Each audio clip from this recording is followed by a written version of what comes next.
Good morning and welcome to our channel. My name is Crystal. It is the weekend and it is beautiful outside. We are going to be doing some work outside today. I don't even know if you can hear me right now, but Steve is splitting some of the very large logs that we have left over from when we had some huge dead trees cut down on our property 2 or 3 years ago, and so he had to use the chainsaw and cut them up into manageable sized pieces so that he could roll them over to the log splitter, then split them into smaller chunks so that he can split them even further into sizes that we can use in our wood stove this winter. So I'm out here near the garden. I'm going to be doing some work. I did a little inspection walk this morning before breakfast, and I pretty much kind of just wanted to take a tally on all the things that I need to get done in the garden. There's always something. I like to try and get it done early on in the day. I noticed that some of our tomatoes are actually starting to ripen. The sunrise bumblebee tomatoes are starting to turn yellow. I'm really excited to get some more tomatoes off of these plants. I've been waiting very patiently. I picked up a bunch of cucumber beetles that were all over the watermelon, and I also noticed a problem I have created for myself as far as trellising the melons. Last year I trellised them pretty much the same exact way I did it this year. The issue is I accidentally trellised a variety that probably shouldn't be on a trellis, so I need to untwine the vine very carefully off of the trellis and let it go onto the ground. It's a August ambrosia and it's already starting to get large. I don't know what I was thinking when I was doing it, but when you're sowing so many different kinds of seeds, I'm still learning the varieties and I sometimes forget the size of them, so I need to kind of fix that problem. I also need to grab some old t-shirts and things so that I can tie up some of the winter squash that is growing. Is starting to get really big and I don't want them to break off the vine and fall on the ground, so I need to do that today. I did notice some powdery mildew starting on our zucchini plant. I need to go in and prune a lot of the bottom leaves and just clean that up a little bit more. I really feel like I do this every day, is trimming zucchini leaves. I'm not a huge fan of where I put them this year. Last year I grew them in containers using tomato cages and they did really good, and I got tons of zucchini and summer squash. This year I did not start seeds for them. I sowed them directly in the ground, and I'm getting a very late harvest from them, and I just don't like the way that they are producing. They're not giving me as much as that I got last year, and I need to come up with a better way to do that next year. So I'm taking notes for all of the things that I am doing this year, combined with the notes that I took from last year, and hopefully next year will be an even better garden. Definitely always learning, always wanting more information. One of the things I wanted to talk about too is my inability to grow carrots. This is my second year trying to grow carrots. I feel like I did a better job last year. I don't know if my soil conditions are just too compact. I don't know if they're not getting enough sun. I don't know what I'm doing that is creating a situation where the carrots they're just not growing. Carrots are one of those things that I really want to learn how to grow, similar to onions, because it is something that we use a lot of in our cooking. The kids love to eat carrots. I make sure that they usually have them on their plate. If we have the ability to grow some of our own, I mean, we eat a lot of carrots. I don't even know how I would be able to possibly grow as much as we actually eat in our current garden, but I think that if I can at least learn the mechanics of it and try and figure out how to grow them, it would make me feel really good about myself, I think, as a gardener. I watered a lot of the plants this morning using our soaker hose system. So I watered like the hot pepper bed and the watermelon and winter squash beds, cucumbers, and the zucchini.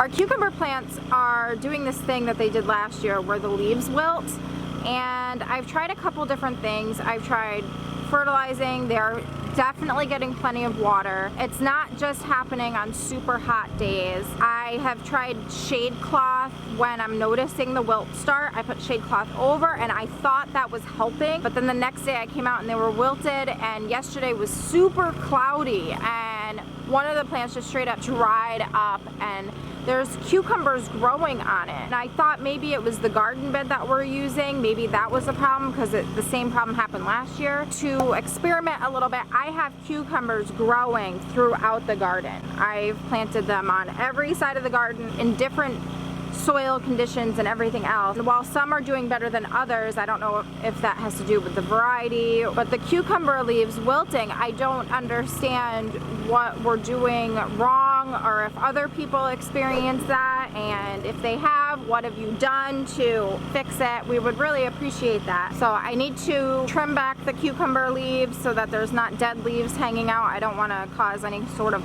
blight or disease to spread, and the cucumber beetles actually like to hide in the leaves that are dried up, so I want to just get rid of those.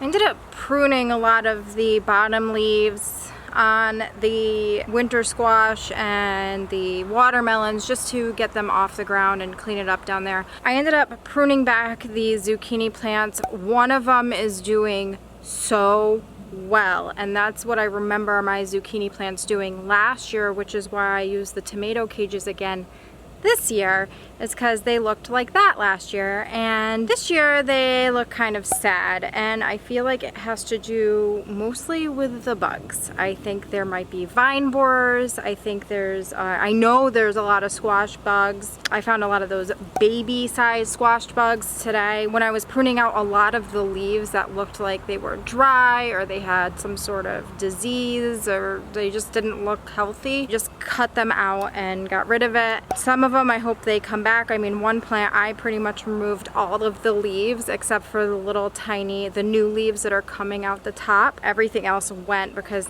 the whole plant just didn't look healthy. So hopefully doing this will help. I do have other zucchini plants around. I always have backup plants just in case something like this happens. I have 2 zucchini plants in pots over there. I actually sowed about a week or so ago some more seeds behind me to see how long I can push the fall harvest this year.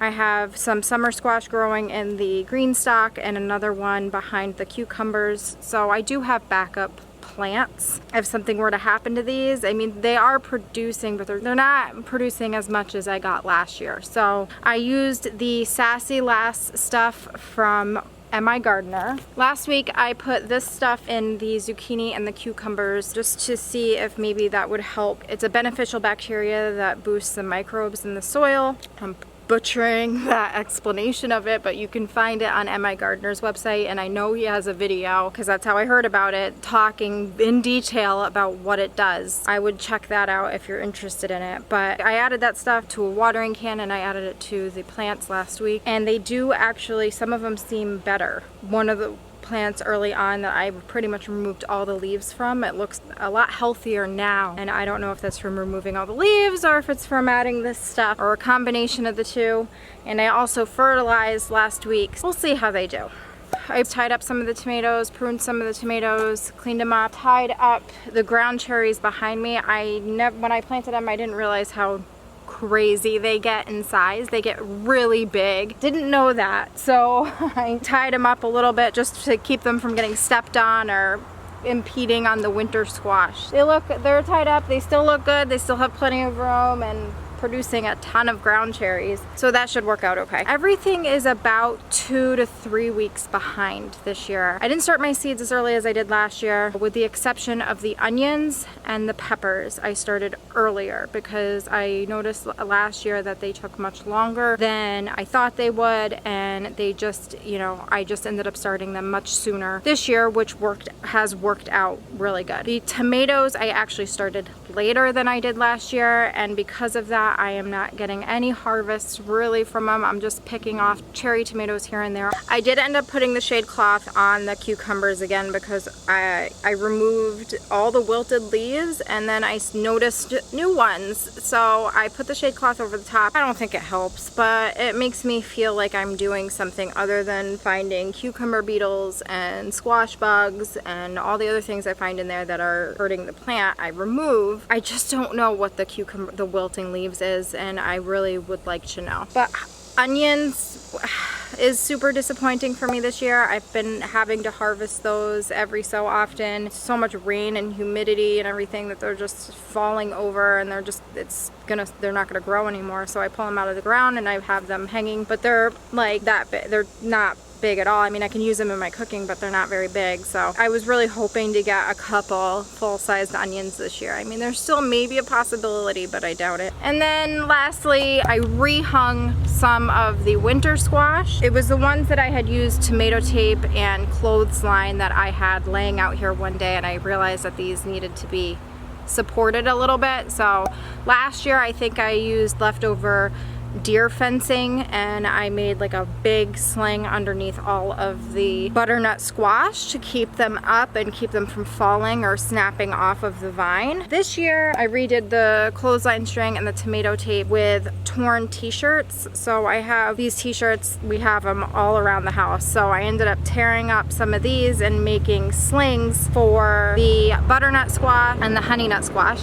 And while I was in there, I noticed that I do have an acorn squash growing, which is really exciting because I've never grown it before. I've never eaten it, never had it, so I'm really excited to try it. The spaghetti squash is like a pumpkin, and it's just sitting on top of the trellis with one of those plastic clothesline clips from the Dollar Tree. It's not going anywhere, so I didn't do anything with that one. I don't have to do it yet. I'm gonna hold off. Last year I used, for the watermelon, I used these old pantyhose, and I just put the melon inside of it and I tie it up, and then it's able to grow inside of the pantyhose because it stretches, and I really like that, and it's breathable and everything else, so it worked out really good. I grew quite a bit of melons last year using that technique over the handy panel, but we're not there yet for it. So hopefully this fixes some of my gardening mistakes, my garden planning mistakes that I made this year. I'm keeping notes and keeping track of all the things that I'm doing this year so that I can take that along with my notes from last year to make a better plan for next year, most of which is starting earlier with a bunch of the stuff. I didn't this year because of the chicken coop. We got very distracted with that. This year it's tough being patient. You know, I look at my pictures from July of last year in my phone and I'm like, look at the things I was harvesting already, and just not there yet. I gotta be patient. But that'll do it for this video, and I will see you next time. Thank you very much for watching. Bye.